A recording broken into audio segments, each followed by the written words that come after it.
Hello दोस्तों, नमस्कार। मेरे YouTube चैनल पे आपका बहुत बहुत स्वागत है। कहानी सुनने से पहले प्लीज मेरे चैनल को सब्सक्राइब कीजिए, लाइक कीजिए, शेयर कीजिए और कमेंट्स करना ना भूलें। तो चलिए हम कहानी स्टार्ट करते हैं।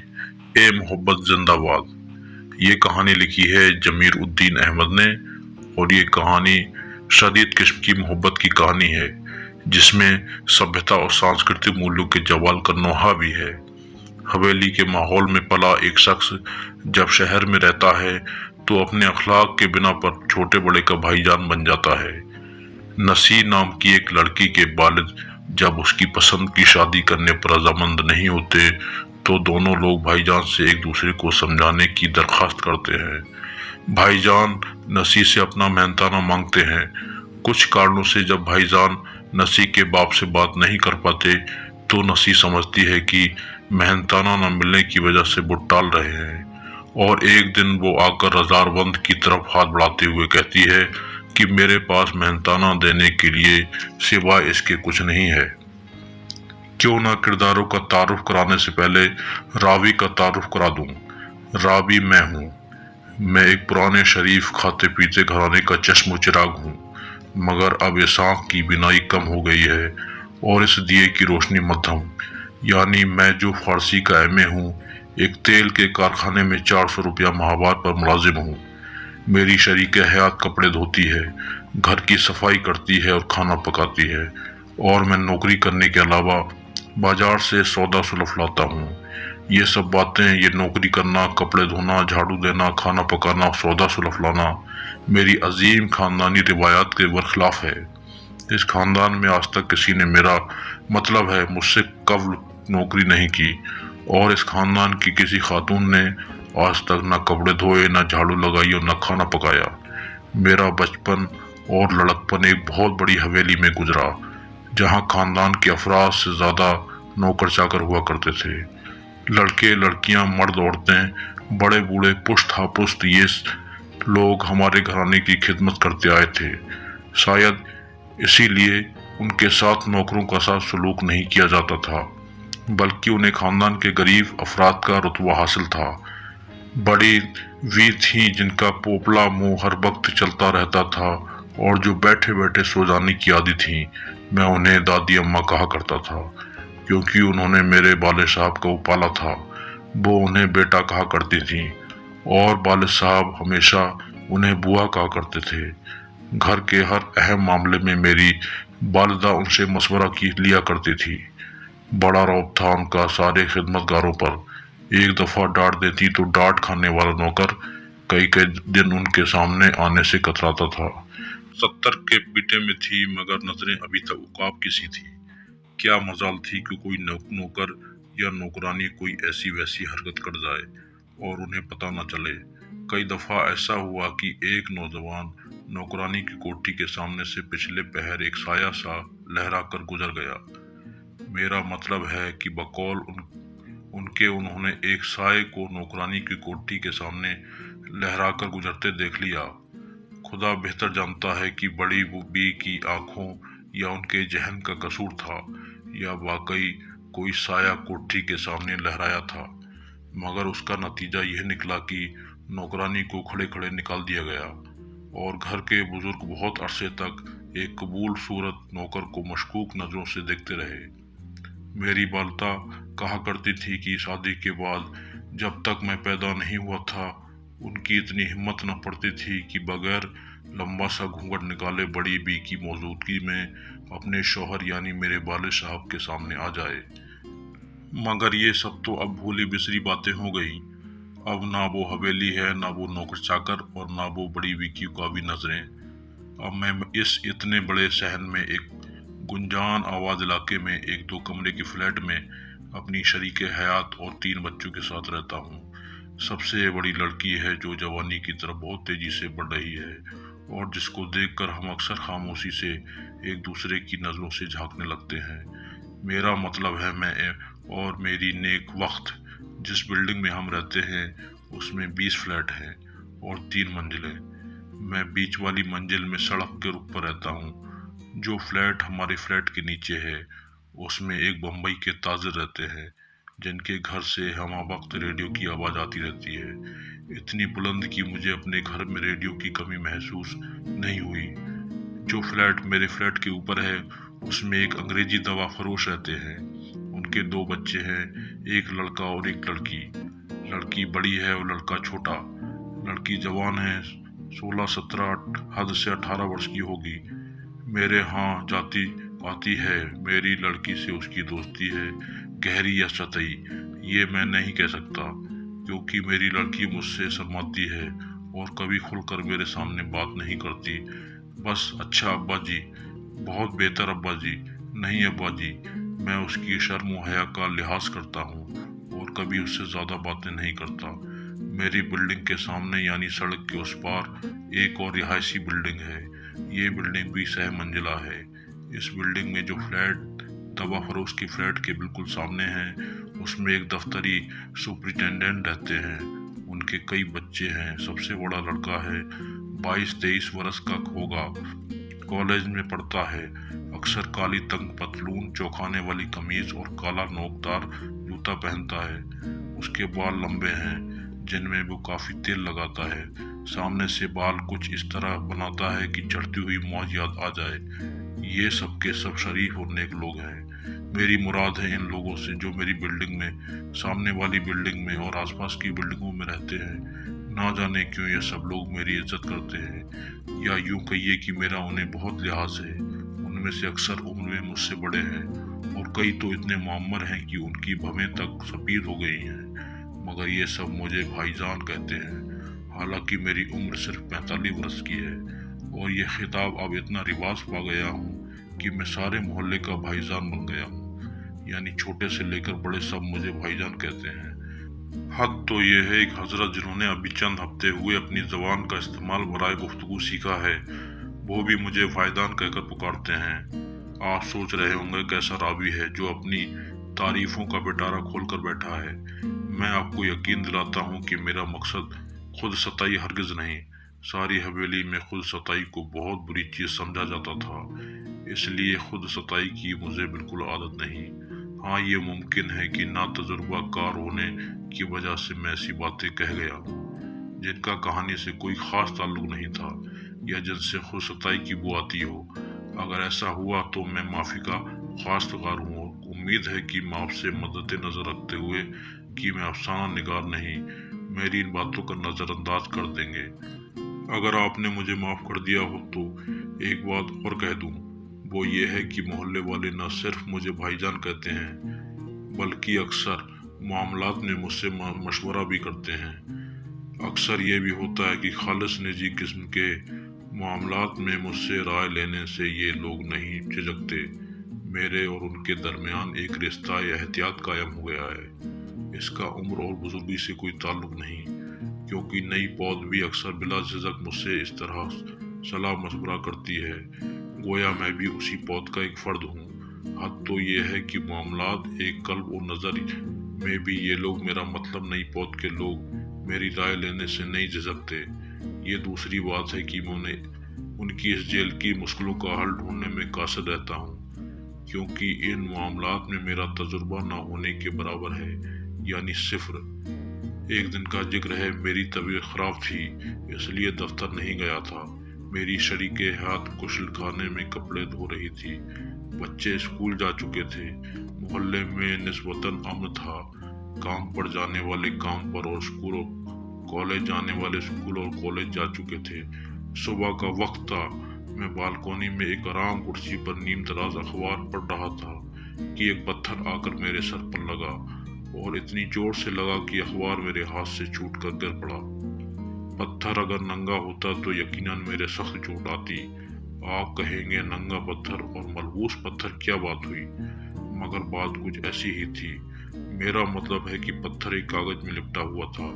पत्थर पर, बल्कि यूं कहना चाहिए कि उस कागज पर जिसमें पत्थर मलबूस था, एक नजर डालकर मैंने फौरन सड़क के उस पार देखा, क्योंकि पत्थर उसी समत से आ सकता था, मगर वहां पत्थर फेंकने वाले का नामो निशान तक न था। मैंने पत्थर उठा लिया, वो कागज खोलकर जिसमें वो लिपटा हुआ था पढ़ने लगा। अलकाब और आदाब कुछ इस किस्म के थे। मेरी जेन मिसफील्ड, मेरी मेरलिन मुनरो, जियो। अलकाब व आदाब पर नजर पड़ते ही अंदाज हो गया कि मकतूब अलैह मैं नहीं हूँ, बल्कि नामा रास्ता भूल गया है। मगर फौरन ही ख्याल आया, खुदा न खास्ता ये खत मेरी बेटी को तो नहीं लिखा गया। इस ख्याल का आना था कि मैं दूसरों का खत न पढ़ने वाली नसीहत जो मुझे बार बार हवेली में की गई थी ये अक्सर भूल गया और जल्दी जल्दी खत पढ़ने लगा। मुझे तुम्हारे भाई ने बता दिया था कि आज तुम स्कूल नहीं जाओगी, इसलिए मैं भी आज कॉलेज नहीं गया। दर्द सर का बहाना कर दिया, वैसे ये सच भी है, मेरे सर में सचमुच दर्द हो रहा है। पूछो क्यों? मेरे सरकार, इसलिए कि मैं रात भर नहीं सो पाया। फिर पूछो क्यों? मेरी जान, इसलिए कि रात भर तुम न पूछो किस किस तरह से याद आती रही और मैं करवटें बदलता रहा। नींद नहीं आई, आंखों में कांटे उगाए थे। हाय क्या आलम हो जाता है जब अपनी तोशडे से 2-3 दिन तक नहीं मिल पाता। खत के उस हिस्से पर पहुंचकर मैं ठहर गया। मैं फिल्म नहीं देखता, इसलिए नहीं कि मैं फिल्मों के खिलाफ हूँ, बल्कि इसलिए कि घर के बजट में इस ख्वाहिश को पूरी करने की गुंजाइश या तो नहीं निकलती नहीं या बहुत कम निकलती है। लेकिन फिर भी मैं मेरलिन मोनरो के नाम से वाकिफ हूँ और मुझे ये भी पता है कि जैन मिसफील्ड भी मेरलिन मोनरो किस्म की कोई शख्सियत है। यहाँ तक तो ठीक है, यह था, लेकिन जब मुसम्मा टूरिस्ट डे का जिक्र आया तो मैं ठिठक गया, क्योंकि ये नाम मैंने इससे कबल कभी नहीं सुना था।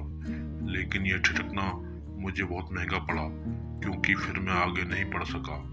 उस एक लम्हा तवक्कुफ में अंग्रेजी दवा फरोश की साहबजादी, जिसका नाम नसीमा अंजुम जावेद है और जिन्हें उनके घर वाले और मेरे घर वाले माँ मेरे सिर्फ निशी कहकर पुकारते हैं। आन धमकी, अगर मैं कहानी को इस मुकाम पर छोड़कर आपसे या किसी अफसाना निगार से कहूँ कि मेरे भाई अब तुम उसे आगे बढ़ाओ, तो मुझे यकीन है कि आप और अफसाना निसार साहब सिलसिला यूं जारी रखेंगे कि निसी बेटी को देखते ही मैंने खत को छिपा लिया, उस पर बैठ कर या उसकी पुड़िया बनाकर उसे अपनी जेब में रख कर या मुंह में डालकर। लेकिन ऐसा नहीं हुआ ये कि निसी बेटी बस एक लम्हा भर के लिए झिझकी, यानी उन्होंने 2-1 बार पलकें झपकाई, गर्दन को एक बहुत ही खफीफ सा खम दिया। झुक जाने की बहुत ही इब्तदाई शक्ल थी। एक हाथ को जरा सा ऊपर उठाया, इस अंदाज से कि देखने वाला अगर ज़हीन होने के साथ साथ तजुर्बाकार भी है तो वो अंदाज़ा लगा ले कि अगर ये हरकत दर्जाए तकमील को पहुंच जाए तो दांतों से बिला वजह नाखून काटने की हरकत बन सकती है। और फिर बोली, हाय अल्लाह भाईजान, आप मेरा खत पढ़ रहे हैं। सच तो यह है कि अगर निसी बेटी खत पर अपना हक न जताती तो मुझे हरगिज पता न चलता। कम अज कम अंदाज तो न होता कि मकतूब अलैह वो हैं। न सिर्फ ये बल्कि ये भी मालूम होता कि लिखने वाला कौन है, क्योंकि खत के इख्तिताम पर लिखने वाले का नाम दर्ज नहीं था। जी हाँ, आपका कयास दुरुस्त है। मैंने अलकाब व अदाब के बाद सबसे पहले खत के इख्तिताम पर नजर डाली, लेकिन इससे आप ये ना समझ बैठे कि मुझे इसी वक्त लिखने वाले का नाम मालूम हो गया। नहीं, ये तो बात की बात है।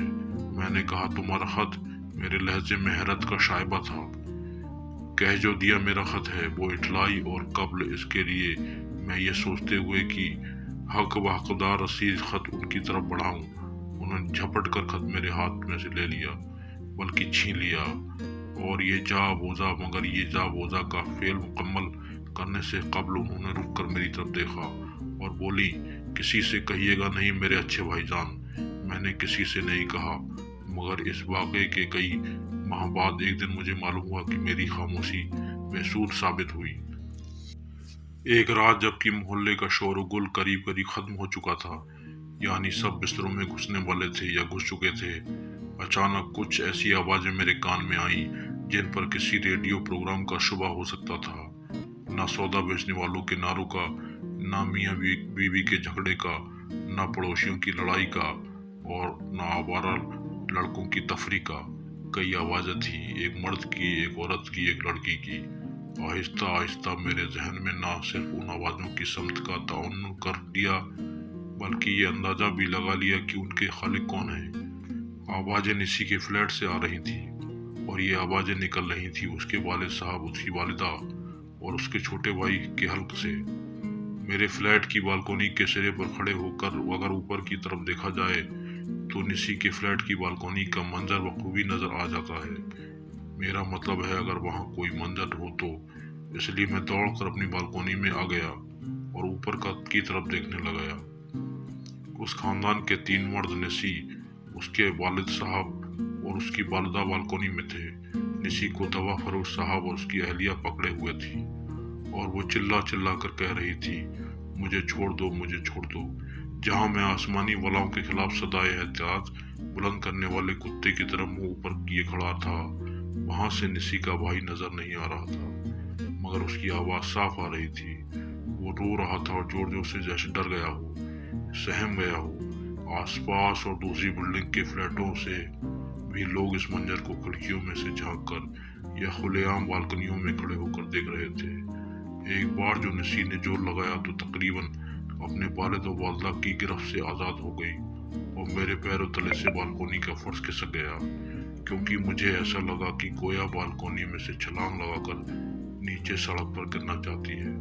मगर फौरन ही दवा फरोश साहब और उसकी अहलिया ने दोबारा उसे अपनी गिरफ्त में ले लिया और उसके मुंह पर एक जोरदार तमाचा लगाकर, ये मैं ठीक से नहीं देख पाया कि तमाचा माँ ने मारा था या बाप ने, उसे घसीटते हुए फ्लैट में ले गए।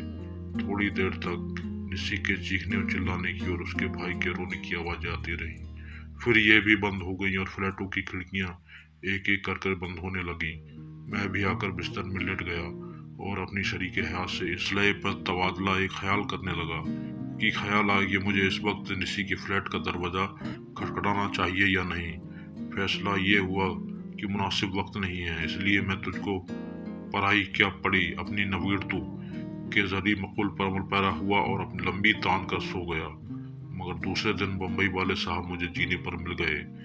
सलाम और दुआ के बाद यूं गोया हुए, रात का तमाशा देखा आपने भाईजान? कैसा तमाशा? मैंने उनसे सवाल का मफहूम समझते हुए और कुछ न समझते हुए इजहार इल्मी किया। वही जो ऊपर वाले माले में हुआ था। उनके ताल्लुकात अंग्रेजी दवा फरोश साहब से कसीदा थे, इसलिए वो उनका नाम लेने से हत्तल मकदूर गुरेज करते थे और अगर उनका जिक्र आ ही जाता तो ऊपर वाला माला किस्म के इशारों से काम चलाते थे। जी हाँ, मैंने कहा, कुछ शोर गुल हो रहा था। आप शोर गुल बोलते हैं? उन्होंने मुस्कुराते हुए कहा, सारी बिल्डिंग नहीं, सारा मोहल्ला जाग पड़ा था। जी हाँ, आवाज तो हमने भी सुनी थी। जरूर सुनी होगी, उन्होंने मुस्कुराहट को चेहरे के बाकी हिस्सों पर फैलाते हुए कहा। भाईजान, जान बच गई, उनकी मुराद नशी से थी। मैंने अब पहली मर्तबा उनकी गुफ्तगू में दिलचस्पी का इजहार किया। क्यों? उसे क्या हो गया था? खुदकुशी कर रही थी। और सच? और क्या? बालकनी पे से कूद रही थी, मैंने खुद देखा। आधी से जास्ती लटक गई थी। मगर क्यों? ये अपन को ठीक से नहीं मालूम। सुना है आशिकी वाली बात है। मैंने उन्हें ज्यादा नहीं कुरेदा, क्योंकि अव्वल तो ये मेरी फितरत नहीं और दूसरे मुझे दफ्तर जाने की जल्दी थी। लेकिन सूरत ढले निशी के वालिद साहब ने मेरे फ्लैट का दरवाजा खटखटाया। परेशान और मुतफक्किर नजर आ रहे थे। कहने लगे, आपसे एक मामले में मशवरा करना है। मैंने कहा, फरमाइए। बोले, कल रात निशी खुदकुशी का इक़दाम कर रही थी। मैं चुप रहा। ये जो सामने मामा बिल्डिंग है ना, उन्होंने बिल्डिंग की तरफ इशारा करते हुए कहा, इसमें जो सुपरिटेंडेंट साहब रहते हैं, उनके साहबजादे ने उसे वहां पहुंचकर बहुत ठिठक से गए। इसलिए मैंने कहा, जी मैं समझ गया। मेरी बात ने वो मरहला तक करा दिया जिस पर वो ठिठक गए थे। बोले, भाईजान आप ही बताइए, यह रिश्ता किस तरह मुमकिन हो सकता है? जब तक मैं इस रिश्ते से नामुमकिन होने की तौजीह न सुन लेता क्या कहता। इसलिए चुप रहा। वो लोग पठान हैं और अगर सैयद भी होते तब भी हम उन्हें तौर तरीके पसंद ना आते। और भाई जान, सबसे बड़ी बात तो यह है कि लड़का हमें बिल्कुल पसंद नहीं, आवारा है। मैं हूँ करके थोड़ी देर चुप रहा, फिर बोला, मगर जाहिर है कि निसी बेटी को उससे बहुत गहरा और मुखलिसाना लगाव है। वरना वो इतना बड़ा कदम कैसे उठाती। यही तो मुश्किल है, अभी कम उम्र है, बुरे भले की तमीज़ नहीं, जज्बात से मकलूब हो गई है। अगर आप उसे समझाएं तो। आपने समझाया? हम लोग तो कई दिन से समझा रहे थे, उसी दिन से जिस दिन से उसने बिला झिझक अपनी वालिदा से कह दिया था कि उसकी शादी इस लड़के से कर दी जाए। हमारे वहाँ गुमान में भी ना हो सकता था कि वो इतनी जुर्रत करेगी, और वो भी इस उम्र में। कल रात यही सिलसिला जारी था कि वे इक़दाम कर बैठी। अब आप ही बताइए हम क्या कर सकते हैं। ना जाने क्या जादू कर दिया है उस लौंडे ने मेरी मासूम बेटी पर।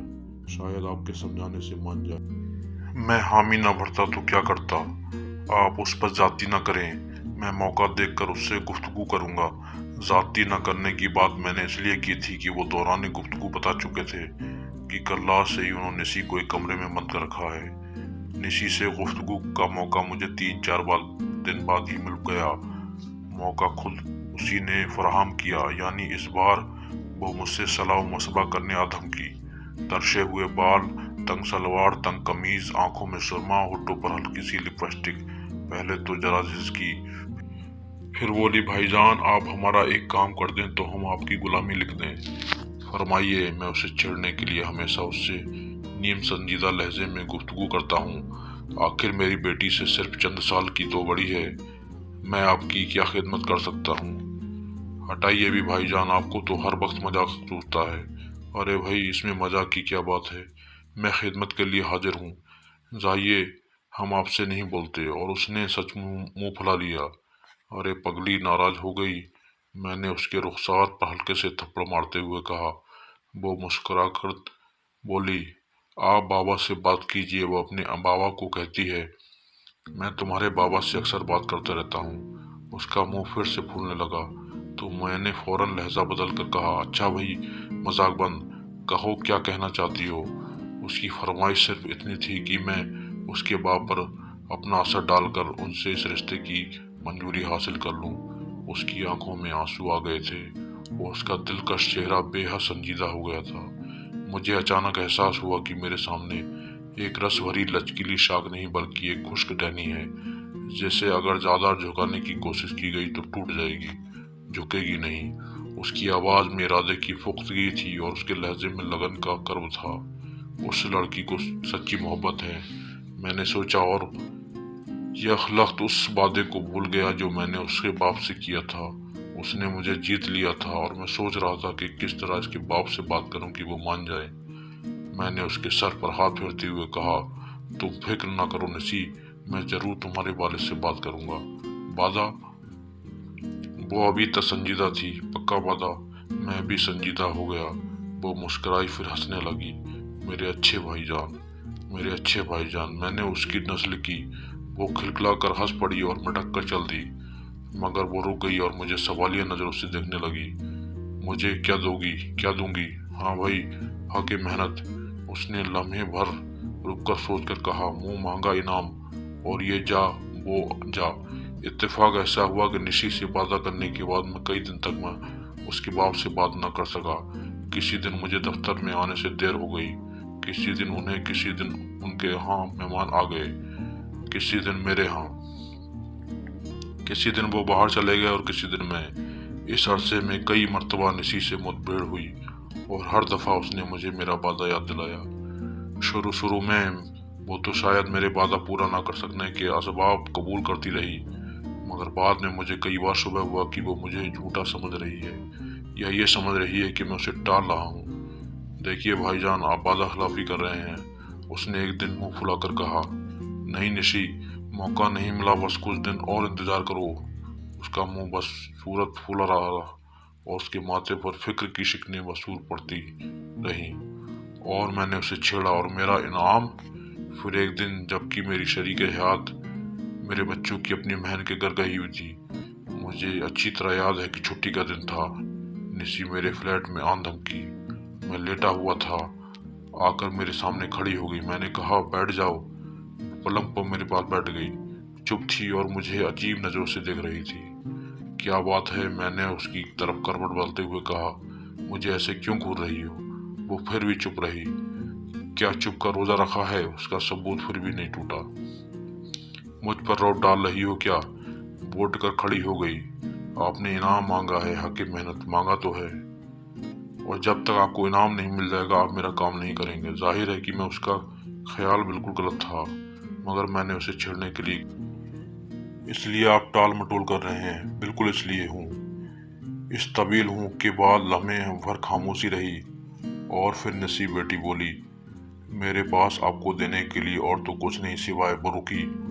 और उस लम्हाए तवक्कुफ में उसका दायां हाथ उसकी पोशाक की गिरहदार बंद की तरफ बढ़ा, और फिर उसने जुमला मुकम्मल किया, सिवाय इसके और बम्बई वाले साहब के फ्लैट से किसी नई फिल्मी गाने की फलक से काफ आवाज आ रही थी, एम मोहब्बत जिंदाबाद।